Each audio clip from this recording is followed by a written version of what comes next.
Bible accept చేయదు. Bible ఏ కోశాన ఏ యాంగిల్లో దాన్ని ఒప్పుకునే అవకాశమే లేదు.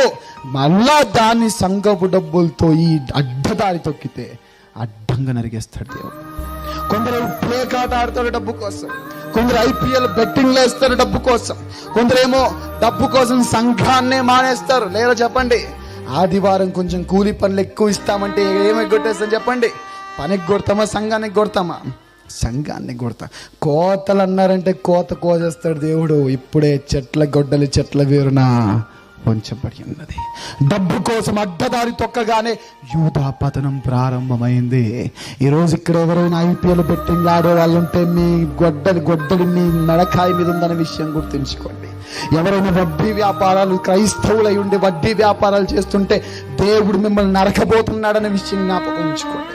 ఇక్కడ ఎవరైనా పేకాట రాయిల్లుంటే, కుటుంబాన్ని నాశనం చేసే ఆ అలవాటు వ్యసనం మీకుంటే దేవుడు మిమ్మల్ని నరికేపోతున్నాడనే వాస్తవాన్ని జ్ఞాపకం చేసుకోండి. ఎప్పుడైతే డబ్బు మీద నీకు ఆశ కలిగిందో పతనానికి నీకు నువ్వే పునాది వేసుకుంటావు. ఎందుకంటే ధనాపేక్ష సమస్తమైన కీడులకు. ఇంత గొప్ప యూదా ఎక్కడ పడిపోయాడంటే ధనాపేక్ష. ఆ ధనాపేక్ష నీలో ఉంటే చంపే చంపే చంపే